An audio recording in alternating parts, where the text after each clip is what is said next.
I was comic book hunting at the Stormville Flea Market. How did I do? I picked up some books. Let's talk about what I got and what I'm going to do with them up next on this video from Bronzeville Comics.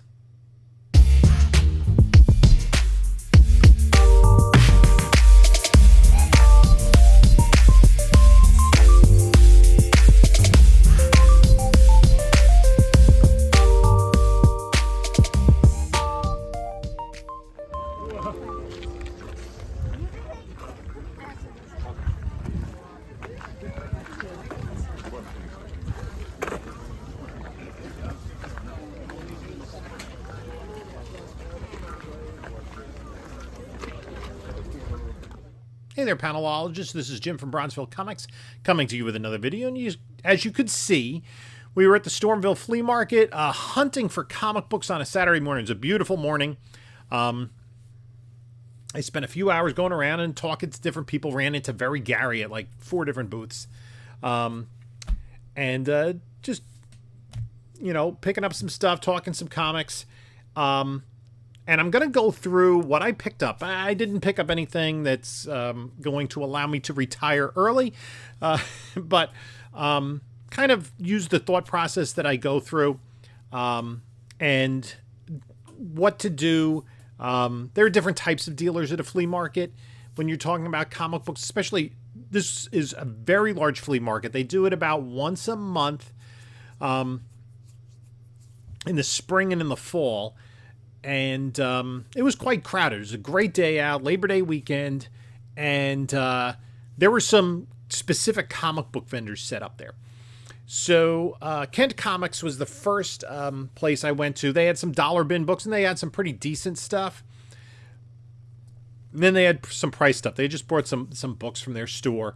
And so when I talk about what I do with the comics that I buy, I've talked before on this channel about the 4 S's that I use, and that's sell, slab, spec, and save.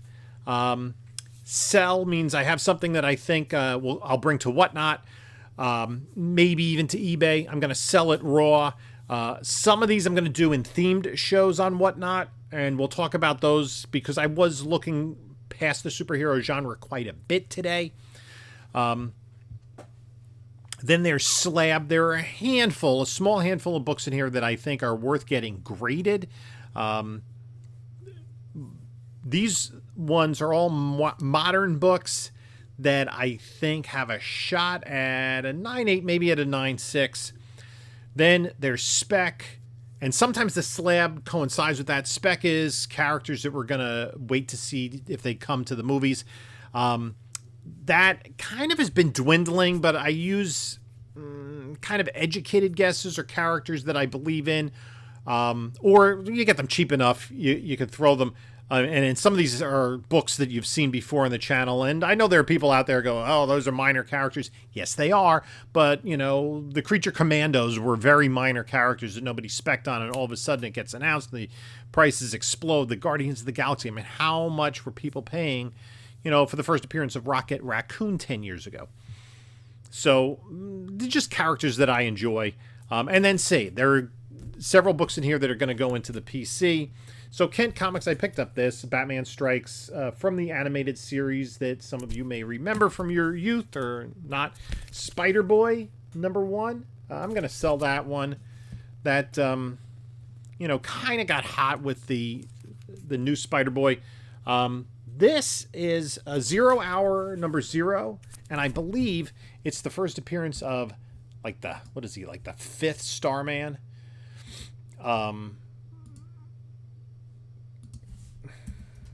Who had a long-running series of his own. No, that's 1. 0 is the first appearance of Equinox, the son of Power Girl. I'm probably just going to sell that. And then there was some dollar bin stuff that I thought was pretty interesting. This one is Brightest Day, #14. This is where Batman first becomes a White Lantern. And then this is the first appearance of Deathstorm. And also, I believe it's the first cover appearance of Jackson Hyde. This one is going into the spec pile. This is the first appearance of Jackson Hyde, the second Aqualad, who I picked this book up. You know, I see it for $1 or so. I'll pick it up. It already has some value to it, but he was one of the main characters in the Young Justice animated series. That goes in my spec pile. This I'm going to save. Infinite Crisis 4. I paid a few bucks for it. It is the second printing, the sketch variant, and I'm trying to get all the variants from that series. We'll talk about Infinite Crisis more. Then just some Harley Quinn books. These are from Rebirth. I was just trying to, grab maybe like $10 books. Gotham Adventures. These Batman animated books always have a little bit of demand to them. Earth 2, number 26. 25 is the first cover appearance of Val Zod. This is Val Zod versus the Earth 2 Superman. Then a couple of Amazing Spider-Man books. Just, you got ASM it for $1 and Batman for $1. I grabbed those. Then I went over to Warren with Card Comics. Dug through his bins a little bit. Picked up Action Comics. These are in pretty nice shape. These are higher end to mid-grade. $3.94. This is pretty nice. $3.90. Those I'm going to save. Those are going to go in the personal collection. This I'm going to spec on. It is a copy of Action Comics 521. It's a little beat up. Probably could be helpful with the press. But this is the first appearance of Vixen.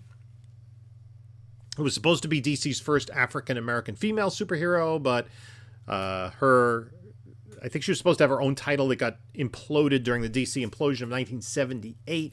So Karen Bumblebee Beecher became the first black female superhero for DC. But I'm going to throw that in a spec box. This is going... I'm trying to put together this first issue special run. And so this is The Outsiders, not The Outsiders with Metamorpho, Black Lightning, Katana, etc. But I'm just trying to pick up this first issue special run, so that's going in the PC. That's a save. Young Romance, I thought the 20 center was a 1972. It's actually a 73 book. So I'm going to sell that. I'll put it in a romance box.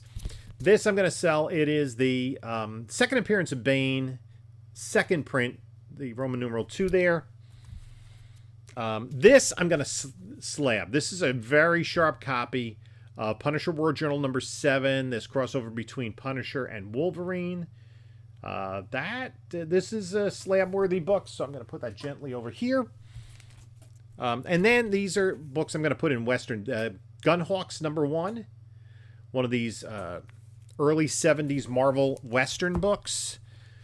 And then this, I thought it's kind of lower grade. It has some water damage to it. Oddly, it was manufactured without a top staple. The bottom staple has some rust on it. But it is the Monster of Frankenstein, or I forget if it's actually Frankenstein on the Indicia. One of the Marvel Bronze Age horror books. And on Whatnot, mark the calendar, or just follow me on Whatnot, bookmark the show. On Monday, I do Whatnot shows Monday at 10 p.m. Eastern Time. Monday, October 30th is going to be Bronze Age Horror. This book will be there amongst a lot of others. And then I went to another dealer. And so the first two dealers were comic book guys. They knew what they had, appropriately priced. They were able to find some books that they had overlooked. I mean, you deal with enough books, you're going to miss stuff. And then there are folks who, and I think I've seen this at antique malls, I've seen it in flea markets, people who have priced out comic books at some point in the past. Now, 2 years ago, in 2021, if you were hunting and they had priced out comics in 2019, the market had surpassed the prices they had. Now, it's 2023. If they priced it out a year or two ago, you're catching on the downside, so the prices are a little bit higher. This particular dealer, I've looked through his boxes before. He has some good stuff, but he has pretty high prices for the condition, and that's where the key is. And I remember I had looked through his books 2 years ago, and the prices 2 years ago I thought were higher than I was willing to pay. Especially, if it's something for the PC, it's one thing. If it's something to resell or you want to get graded, if you're looking for a deal, maybe not so much. But I was looking for books that I thought were in nice condition, because the condition of his books was exceedingly variable. But there were some good deals to be had. I picked up another copy of Gunhawks #1. And another Marvel Western. This is a little bit lower grade, but I'll put this in a Western show. Western Kid #1. Then this was, I thought, just kind of overlooked. Secret Wars 2, first appearance in human form of the Beyonder. I grabbed this. I'm going to put that kind of in a PC/spec box. I think I have a nicer copy. But this is Adventure Comics 303. It is the first appearance of Matter Eater Lad, a member of the Legion of Superheroes. So we're going to throw that in the old spec box. This has a little bit of moisture damage to it, but the price made sense. It is Conan the Barbarian #14. This is probably from 1973, I'm going to guess. Yeah, March of 73, I'm going to guess. And it's the first appearance of Elric. So that book does have value. And then there was an Infinite Crisis 3, the first appearance of Jaime Reyes, not in costume. That is a good book to have right now. And then this book I looked over pretty carefully. Wolverine #17, this classic John Byrne cover. This is going in the slab pile. That'll go in a pre-screen. And then this is kind of what I like to zone in on at flea markets, are the people who have just like a random pile of comics that they don't know what they have. They have it with a whole bunch of other stuff, right? They're not specializing in comic books, mostly people who probably clean out houses or storage lockers. And there was a pile of comics. And I noticed they were older, and I asked how much for the comics. It says, $3 a piece, or we can do 4 for $10. So I ended up picking up a dozen books. There was nothing earth-shattering, but there were a lot of war books from the Silver Age, some Charlton, and this, I believe, is issue #1 of Navy War Heroes. I'm going to be doing a war, Fighting Navy, Army Attack. So they had some Charlton. There was one random Archie I picked up. I'll put that in an Archie show. This one, I think, is missing a page. I found out later on. None of these books were bagged and boarded. They were just at Fighting Navy, another Charlton book.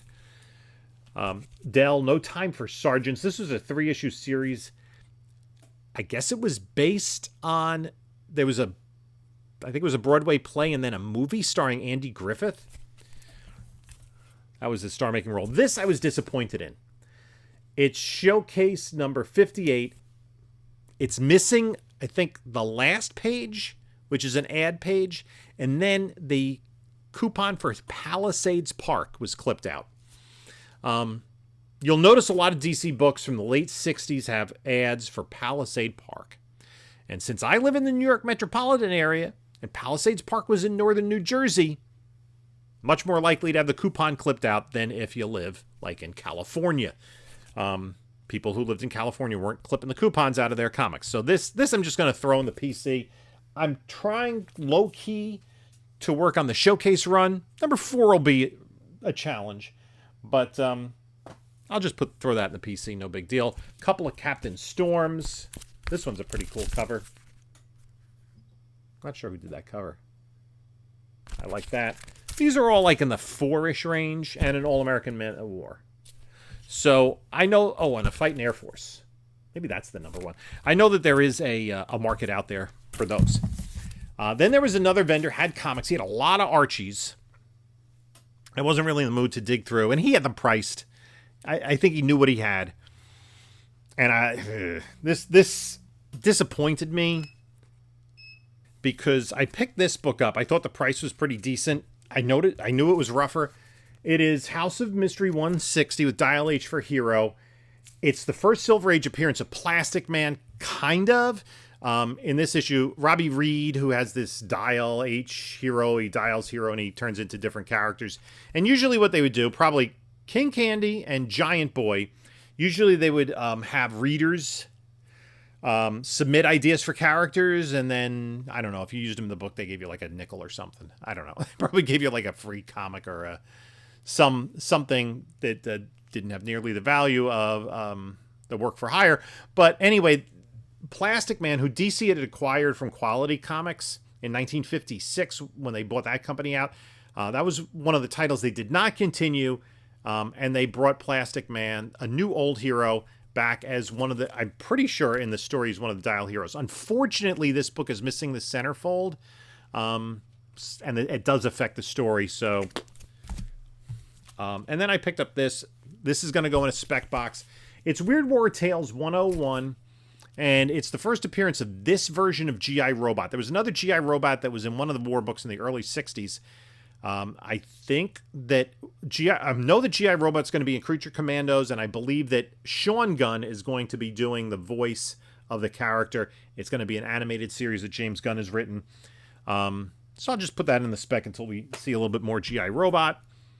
Then I went to another dealer there who is often there. He has a lot of silver and gold, and he'd gotten some new stuff in. This definitely needs a press, though. I'll put this in the spec box as well. This is Detective Comics 437. It's the first appearance of the Mark Shaw version of the Manhunter. And I think it was Archie Goodwin and Walt Simonson did that character.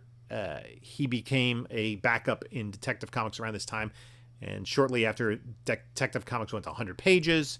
I've been picking up this book when I see it at the right price, and I grabbed that. I also just grabbed this because I thought this was one of the things where I thought that the condition was better. He had it as a VG. I'm thinking this is closer to a fine. The only issue with it really is a little bit of a spine roll. There are no big stains. There's no creasing on it. So that's a pretty good book for something of that vintage Detective Comics 304. Bringing that to Whatnot. Amazing Spider-Man 253. Newsstand first appearance of the Rose. And then the last one, and this is going in the PC as I'm trying to collect all the 100 pagers. It is Witching Hour number 38. All these DC 100-page super spectaculars. I've been trying to put together, and the romance, the horror, the war are a little more of a challenge to get. And then I finally went to the booth of Joe, a friend from the channel, picked up a few books from him. Infinite Crisis 5, first appearance of Jaime Reyes. This is the B cover. It's not the cover, or maybe it's the A cover, and the Jim Lee cover is the B cover. Anyway, this is the George Perez cover. It's the less desirable one, because it doesn't have Blue Beetle on the cover. The Jim Lee cover has Blue Beetle featured front and center, but this is a newsstand, and that's a, what's that, 2006 book. So a newsie in 2006. Condition is pretty good. There is maybe a 9.6. I might thinking about getting this graded just to put it in my Infinite Crisis collection. Felicia Hardy Black Cat, also a newsstand. I'm going to put that in a spec box. This Black Cat collectors like this book. Higher end to mid grade. It's probably about an 8. And just if we get something, if Sony decides to ruin that character, we will get that. And then this last one I picked up, it's an issue number 1. And if you know, you know. It is Mod Squad number 1. This was a TV show from the 1970s. These 3 undercover cops who, you know, are... It had a really big, cool factor. I think it premiered in 1969. I remember the show. I don't remember specifics of watching it. I was probably too young to really watch it, but I do remember reading it. Now, the unfortunately, it does have this great photo cover as you get from these Dell comics from the era, these TV and movie adaptations. Michael Cole. Unfortunately, Clarence Williams III and Peggy Lipton are no longer with us. For those younger folks, fun fact, Peggy Lipton was married to Quincy Jones, and her daughter, Rashida Jones, is the actress who many of you may remember as Karen from The Office, right? It was Karen. And Peggy Lipton was also on David Lynch's Twin Peaks show circa 1992. Was that when Twin Peaks came out? So I'm just putting that in the PC. Fun little TV book. I like to pick up those TV books. Sometimes they have a little bit of value depending on the show, but it's just kind of like I enjoy it as a fun little extra piece of the hobby, something that's a little bit different than just your standard superhero fare. So at any rate, those are the books I picked up. Let me know what you think about it. I went over my things. There's only 2 books that are going into the slabs, and kind of thought process is, if by chance, if I were to get both of those backs, maybe I'll throw the Infinite Crisis in as a slab as well. Try to get that in 9.6 pre-screen. But that would stay in the PC as a newsstand. If I get those 2 books back in a 9.8, potentially. It's on my shirt. Then it more than pays for everything that I bought at the flea market. So that's kind of, the idea is if you can get 1 or 2 books that'll pay for everything, that's the way to go. A lot of these I'll be keeping. A lot will be in future Whatnot shows. Specifically, I'm kind of going through like the piles, not the piles that you see here. I haven't gotten to those yet. The piles that you don't see over here, I've been going through very slowly. I have like a day and a half of summer vacation left, and I didn't get nearly as much done as I had hoped to. So there we are. At any rate, that's the haul from the flea market. Let me know what you think. What's your favorite book? Flea market season is kind of heating back up again as we get into the fall. So it's kind of a good thing, just get me out of the house on Saturday mornings, and then I come home, I'm completely exhausted because I got up really early. Because I woke up, it's like a 50-minute drive. I got there at 7:45 in the morning, and there were plenty of people already there. So, early bird catches the worm kind of thing. That's my flea market story, and let me know what you think. Thanks for stopping by. I do appreciate it. You can take a look at a couple of other videos here. And this is Jim saying until next time, enjoy your comics.